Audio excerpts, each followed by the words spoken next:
जय श्रीराम. सडेतोडमध्ये आपल्या सर्वांचं स्वागत. आता तुम्ही म्हणताल नांगरेस तुम्ही श्रीराम जय श्रीराम आणि हे राम का म्हणताय, तर मुद्दा असा आहे, रामाचं नाव घेता घेता लोक सरकारमध्ये आली, महामंडळावर गेली, अगदी मंदिराचे विश्वस्त सुद्धा झाली. पण आता काय काही दिवसांपूर्वी काही गोष्टी घडल्या, म्हणजे जो रामकोला आहे हे वही रामको लुटेंगे असं म्हणावं लागेल.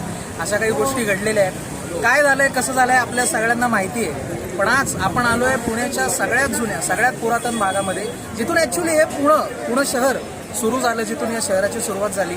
आणि तिथे भाजपाबरोबर म्हणजे जनसंघानंतरचा जो भाजप झाला त्या पक्षाबरोबर, ज्या पक्षाबरोबर भाजपने युती करून हे आंदोलन पुढे वाढवलं, ज्या पक्षाच्या पक्षप्रमुखांनी हे सांगितलं की माझ्या शिवसैनिकांनी जर राम मंदिर किंवा हे बाबरी मस्जिद पाडली असेल तर मला त्यांचा अभिमान आहे.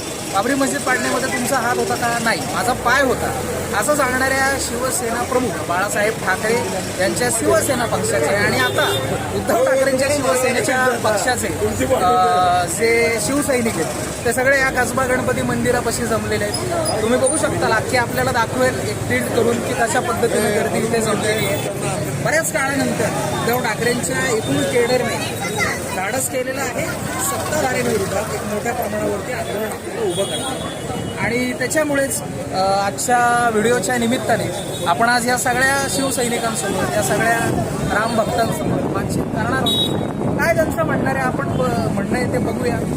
मी त्याला आता हा व्हिडिओ कसं आहे आपल्याला कट करायचा नाही आहे, अनकटच आपण सगळ्यांकडे जाऊया, एक सगळ्यांशी संवाद साधूया.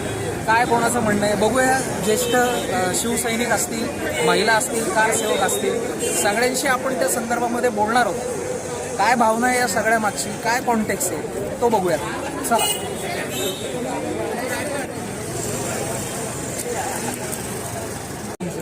आदित्य काटे गदा का घेऊन आला?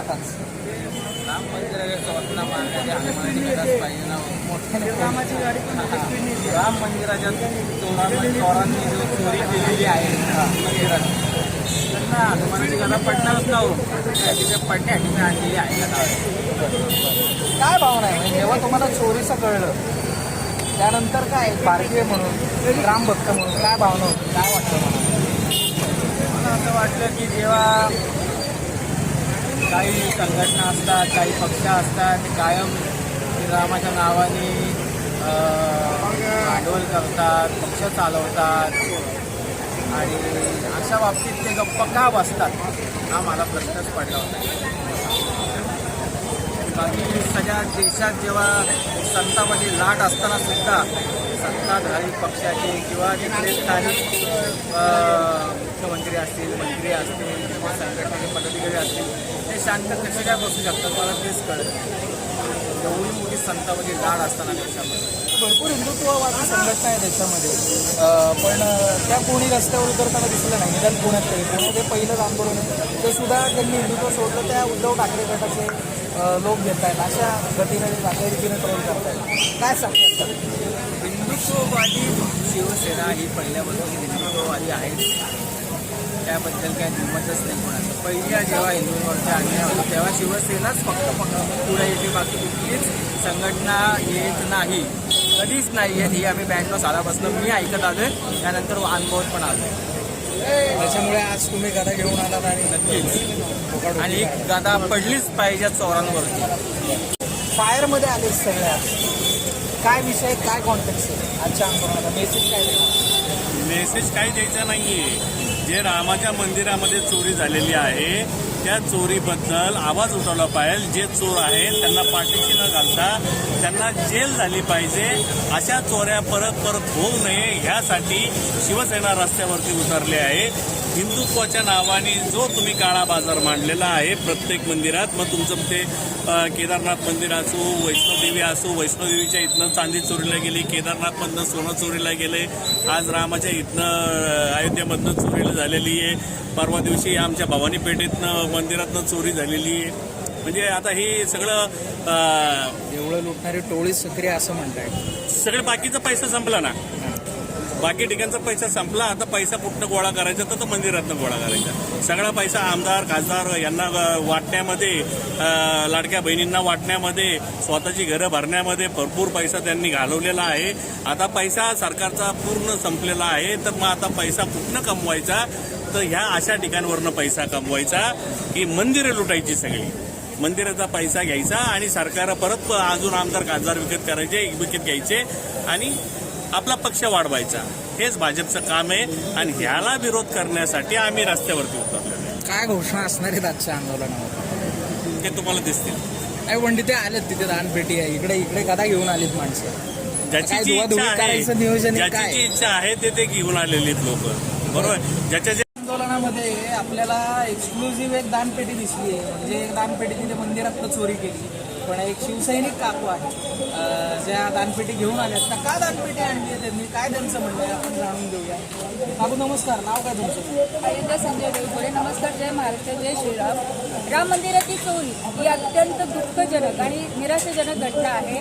प्रत्येक भक्ताच्या रामावरील भक्ताच्या श्रद्धेला धक्का देणारी गोष्ट आहे. आणि ज्या भुगारड्या लोकांनी रामाच्या या दानपेटीला हात घातला आहे त्या लोकांसाठी मी ही दानपेटी तयार करून आणली आहे. आणि त्या प्रत्येकाने या दानपेटीत रक्कम टाकून ही त्यांना हवी असल्यास त्यांच्या कामासाठी त्यांच्या घरी घेऊन जावी. जय महाराष्ट्र. बऱ्याच दिवसांनंतर खूप मोठ्या ताकदीनं, खूप मोठ्या संख्येनं तुमचा पक्ष इथे आलेला दिसतोय. त्या दरम्यान सोशल मीडियावरती अशी गोष्टी येत आहेत की ज्या पक्षाने हिंदुत्व सोडलं तोच आता रामासाठी आंदोलन ट्रोलिंग केलं जातं. काय उत्तर आहे, काय म्हणणं? आज या हिंदुत्व सोडलंय किंवा काय, हे या भाडेके टट्टू असलेल्या पक्षाकडनंच या सगळ्या गोष्टी होत आहेत. आणि यामध्ये बघायला गेलं तर रामाच्या मंदिरात जर चोरी होत असेल तर रामाला स्वतःची रक्षा करायला बाहेर यावं लागतं. ही सगळ्यात मोठी शोकांतिका आहे. तर यामुळे कोणी रामाचं पेटंट घेतलेले नाही. रामासाठी किंवा राम मंदिर बनाएंगे यासाठी आपले शिवसेना प्रमुख हिंदू हृदय सम्राट बाळासाहेब ठाकरेंनी याच्यासाठी पुढाकार घेऊन अग्रेसर घेतलं होतं. आणि त्याच्यामध्ये हा पेटंट फक्त शिवसेनेकडे आहे आणि शिवसेनाच रामाची एक वाली ठरू शकते. त्यामुळे राम हा शिवसेनेचा वाली आहे आणि रामासाठी शिवसेना रस्त्यावर उतरणार आहे. तर याच्यामध्ये काय घोषणा काय असतील आज काय सांगणं काय तुम्हाला सांगायचं काय? सांगायचं एवढंच आहे की रामरक्षा ही रामरक्षा कशासाठी म्हटली जायची, तर आपल्याला सगळ्या भयमुक्त व्हावं किंवा या सगळ्या गोष्टी व्हायला लागल्या. पण आता रामरक्षा अशासाठी म्हणायला लागते की रामाचंच रक्षण करण्यासाठी रामाची रामरक्षा म्हणायला लागते. म्हणजे आज रामाच्या मंदिरात चोऱ्या होऊन जर रामाला भयचिंता निर्माण झाली आहे तर त्या याच्यात आपल्याला रामरक्षा त्याच गोष्टीसाठी म्हणायला लागतात. आणि हे जे ट्रोल्स आपण ट्रोल करतायत काय सांगतात? ट्रोल करणाऱ्यांना काय आहे तर भाडेके टट्टे ते त्यांनीच म्हटलेलं आहे. तर ते भाडेके टट्टे हे त्यांच्याकडनं झालेले, ते भाडेके टट्टे तुम्हीच घ्या आणि तुम्हीच आहात. ते भाडेके टट्टे असं बऱ्याच डोनेशन फॉर सांगण्यात आलेलं आहे. आणखी काही लोक आहेत आपण आजूबाजूला बघूया काय त्यांचं म्हणणं आहे. मला वाटतं हनुमान उभा काय काय म्हणणं आहे, काय भावना आहे आज एवढ्या मोठ्या प्रमाणावर तुम्ही आला? खरं तर पुणे शहर हे तसं हिंदुत्ववादी संघटनांचं मोठं जाळं असलेलं शहर, पण शहरातलं पहिलं आंदोलन तुम्ही घेत आहे तर त्या उद्धव ठाकरेंचा पक्ष घेतोय ज्यांनी हिंदुत्व सोडलं असं म्हटलं जातं. काय माझं असं म्हणणं आहे की लोकांना आतापर्यंत कळालं असेल की ज्यांनी राम मंदिर बांधलं, ज्यांनी रामाला आणलं असं म्हणतात, त्यांच्यामुळं राम मंदिराची अवस्था काय झाली आहे, त्यामध्ये काय चोरी झालेली आहे. आज अयोध्येमध्ये परिस्थिती अशी आहे की तिथं लोक जात नाहीत. तिथली जनता बेरोजगार होत चालली आहे. जे काही धंदे चालू केलेले बंद पडायला लागलेले आहेत. आणि या माध्यमातून आम्ही आजचा जो कार्यक्रम घेतला आहे तो यासाठी घेतला आहे की देशावर जे आलेलं संकट आहे ते कमी व्हावं आणि सरकारचे डोळे उघडावे, यासाठी आजचं आमचं हे आंदोलन आहे आणि रामरक्षा म्हणून आम्ही करणार. ज्या प्रकारे देशामध्ये भाजपने दुर्भेट केली आणि सत्तेत आले, त्यानंतर अशी वेळ कधी झाली नाही की आज रामाच्या नावाखाली तुम्ही सत्तेत आले आणि आज रामाला तुम्ही मंदिरातनं त्यांच्या दानपेटीतनं डंका मारताय. तर ही खूपच शर्मेची बाब आहे. आणि आता इथं पुढे आम्ही उद्धव साहेब ज्या प्रकारे मार्गदर्शन करतो ते आमची दिशा ठरवू.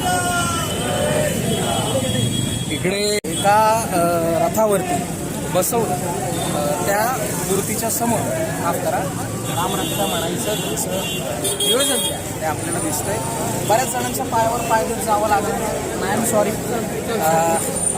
मराठी माणसं पायाने उडत पायावर पाय सोडत आपण रथ बघू शकता अशा पद्धतीने रथावरती रामाची मूर्ती जी आहे ती इन्स्टॉल केली. पण याच्यामध्ये आता पोलिसांनी या आंदोलनाला तशी परवानगी दिलेली नाही असं कळतं. मग आता या सगळ्यामध्ये हा रथ कुठे लावता येईल का, इन्स्टॉल करता येईल का?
तर राम मंदिराच्या विषयावरच्या आंदोलनाचा अशा प्रकारे शेवट झालाय. आता व्हिडिओ येईल तेव्हा तुम्ही तो बघा, तुमच्या काय प्रतिक्रिया आहेत त्या द्या आणि सडेतोडला लाईक शेअर आणि सबस्क्राईब करायला विसरू नका. Love you.